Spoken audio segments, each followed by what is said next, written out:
Welcome to the Arbitration World podcast, in which we focus on significant developments and issues impacting international arbitration. We hope you enjoy this discussion. Please do get in touch with us if you have any questions about this week's episode or any areas you would like us to cover in a future podcast in this series.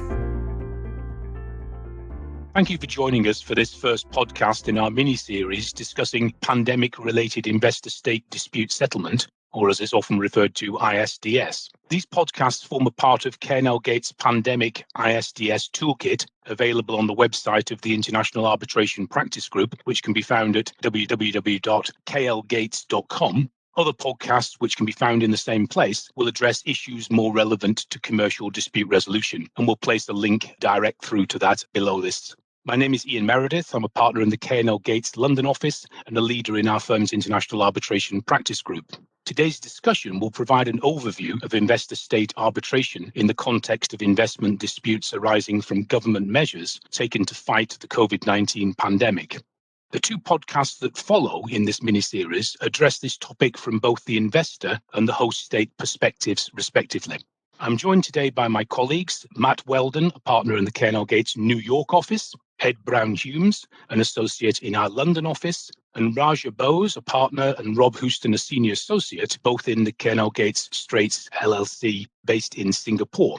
Before we get started, I'd just like to note that this podcast series is limited in scope, as is appropriate for a general audience and when operating within time constraints. The information in this podcast series is not offered as legal advice, which should be obtained only from properly licensed legal professionals on the basis of the specific facts of a given case, and all speakers appear in their personal capacities, and any opinions or views offered are those of the relevant speaker alone and do not necessarily reflect the opinions or views of K&L Gates LLP, K&L Gates Straits LLC, or any other entity or individual. In this short introduction to investment treaties at a time of pandemic, we'll address the origins of the development of a network of protections afforded to investors by host states, the sources of those protections, the nature of the rights that are commonly protected, and how those rights can be utilized in practice.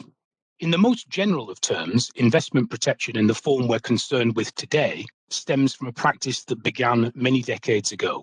Starting in earnest back in the 1950s, sovereign states began to enter into investment treaties and other forms of international investment agreements, or IIAs, under which each state afforded investment protections to the nationals of one or more other states on a reciprocal basis as a means to increase trade between the states. In the first few decades, the drivers of the development of this investment protection landscape were in the main developed or capital exporting states. Today, however, a substantial majority of the world's 193 United Nations member states are party to at least a few investment treaties, providing substantive protections for foreign investors and in inbound investment. Investment protections can be found in a number of different kinds of investment treaties, including in bilateral investment treaties, or BITs, which are reciprocal investment agreements between just two states. The umbrella term treaties with investment protections, or TIPS, has also been used to describe such other types of investment treaties as multilateral investment treaties, or MITs, which are increasingly regional in scope and so involve more than two states, like the Energy Charter Treaty or investment treaties between the European Union and third countries such as Canada, and free trade agreements, or FTAs, which often contain an investment chapter, providing for protection of foreign investments and investor-state arbitration. It is also possible that investment protections will be contained within national investment legislation or contracts entered into by states with private parties, providing for investment protection and consent to investor-state arbitration. At present, the United Nations Conference on Trade and Development, or UNCTAD, reports that there are 2,836 total BITs globally, with around 2,268 of those already in force. Similarly, UNCTAD reports that there are 420 total TIPS, with about 324 of those currently in force. One important thing to note is that the investment protections provided by such treaties operate in addition to and independent of any contractual rights that a foreign investor may enjoy. With that by way of very brief background, could I ask Matt to explain what substantive protections commonly exist in international investment agreements? Sure, Ian, thank you. The Particular protections offered to investors is largely dependent upon the specific applicable legal instrument that the investor relies upon. So, for example, as you were just mentioning, the applicable bilateral investment treaty or multilateral investment treaty that is being considered. The protections provided to investors will be set out in that treaty and may limit investors' rights, and so it is very important that the language of the treaty be considered carefully. That said, there are a few common standards of protection to understand that we can talk about in general terms. The first is the fair and equitable treatment standard, and this is by far the most commonly relied upon standard of protection in investor-state arbitration. In older generation investment treaties, it is often appears as an autonomous standard in that it must be defined by the tribunal rather than the terms of the treaty and may therefore be interpreted quite broadly. But more recently, it has been associated with the minimum standard of treatment for aliens under customary international law. The fair and equitable treatment standard is thus often concerned with non-discrimination and reasonableness or even the denial of justice. So that's a key standard. Second, there is a protection known as the full protection and security. And this standard is often grouped together by tribunals as part of the fair and equitable treatment standard. However, in some cases, some tribunals have treated it separately and apply it particularly in the context of physical safety. But this standard has also been said to include an obligation by a state to actively create a framework, including a legal framework that grants security and which is capable of protecting the investment against adverse action, not only by state organs, but also by non-state actors. And so this standard has evolved from dealing with mere physical safety to play a broader role in some cases. Thirdly, there is what is called the most favored nation treatment standard. And of course, this requires that a state grant an investor no less favorable treatment than it grants to investors from other countries in other BITs, for example, that the host state has entered into with countries that are separate from the investor's country. So depending on the underlying treaty, an investor may import more favorable treatment set out in another BIT to its own case. And so this allows the investor to seek better protections than are contained in the treaty between his or her country and the host state. And so this can have a significant effect on the treatment provided or promised to an investor.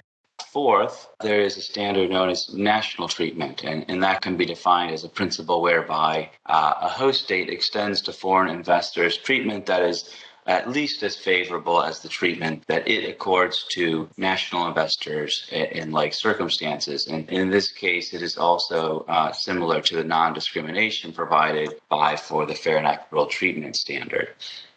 Fifth, of course, there's a key protection, and that's known as a protection against expropriation. This is very basic in that it protects an investment from being expropriated without adequate compensation. And so at the end of the day, expropriation would also violate the other protections we've discussed. And so it is often somewhat superfluous, but it is a very good way to deal with cases where an asset or investment has clearly been taken from an investor. There's another aspect of protection known as umbrella clauses in some treaties, and these are interesting clauses and are there as assurances of a sovereign that it will abide by its contractual obligations. And this protection, if included in a BIT, will create a claim out of a state's breach of its contract obligations. And this is significant because contractual obligations generally may not form, or rather the breach of contractual obligations generally may not form the basis for an investor-state claim, although of course there are certain exceptions. Finally, I should say that one common protection offered in treaties is it relates to the free transfer of funds related to the investment. And so this essentially is a promise to permit an investor to freely transfer funds out of a state. So that, in a nutshell, is a summary of some of the key investment protections that may be included in underlying treaties that would benefit an investor who has made an investment in a host state. Thank you, Matt. Robert, from a practical standpoint, could you take us through the short list of considerations when looking to see if an investor qualifies to bring a claim? As we have been discussing, the relevant investment treaty or other legal instrument will determine whether the substantial protections cover a given investor and investment. So it is important that host states and investors start the analysis with a careful look at the relevant legal documents. Generally speaking, however, covered investors are often simply nationals or legal entities of one of the states party to the relevant treaty, although some exceptions do exist, for example, in treaty requirements for substantial business presence. Covered investments are also often defined to include all assets of a covered investor, but more recently, some states have limited this scope only to enterprises or to assets with certain characteristics of investments. Additionally, there may be limitations on the jurisdiction of a tribunal or on the admissibility of claims under the terms of a given international investment agreement, allowing for investor-state dispute settlement. Whether those limitations relate to the timing of a claim, who can bring a claim, or what specific subject matter may be considered as part of the dispute. Ultimately, which investors and investments benefit from an investment treaty depends on the text of the treaty itself, which will identify the scope of application to covered investors and covered investments. Thank you, Robert. Raja, this is obviously a complex subject area, and we will be addressing a number of the more interesting, if not more challenging aspects in later podcasts. But to further set the scene, could you briefly outline the key features of an investment claim, please? I'm happy to do so, Ian. Some of our listeners may be more familiar with court proceedings than with arbitration proceedings. Investor-state disputes are generally heard in arbitration proceedings before arbitration tribunals and not before the domestic courts of any particular country. The relevant forum or choice of forums will usually be laid out in the text of the relevant investment agreement relied upon by the parties. Investor-state arbitration is governed by international law rather than the domestic law of the host state, and the resulting award is enforceable against a host state, usually under the terms of the New York Convention. As mentioned, we will be addressing this area, including the differences between arbitration conducted before the different forums in a later podcast. But the main takeaway for today's discussion is that there are material differences. The investor bringing the claim is often able to elect which route to take, whether investor-state arbitration before a tribunal appointed under the arbitration rules of the International Center for the Settlement of Investment Disputes, also known as ICSID, which is a Washington, D.C.-based arbitration institution that handles the majority of investor-state cases, or under other rules, such as the arbitration rules of the United Nations Commission on International Trade Law, or UNCITRAL. Thank you, Raja. Ed, before we end this introductory podcast, could I ask you to briefly sketch out for our listeners the big picture in terms of what the current data on investment arbitration shows us about the range of economic sectors that give rise to the majority of investor claims? Thanks, Ian. There is a limit to the available information on investor-state disputes, but we can make some observations based on what has been reported by ICSID. I should caveat that, as Raja mentioned just now, ICSID is not the only forum for investor-state disputes. Many cases are conducted ad hoc under UNCITRAL rules, for example, so the ICSID data doesn't necessarily provide the full picture. However, what the ICSID data does show is that investor-state disputes are actually reasonably industry agnostic, with claims coming from a wide range of economic sectors. For example, across 2021, ICSID reported that oil, gas, and mining claims accounted for 24% of all disputes, which made it the largest economic sector for claims.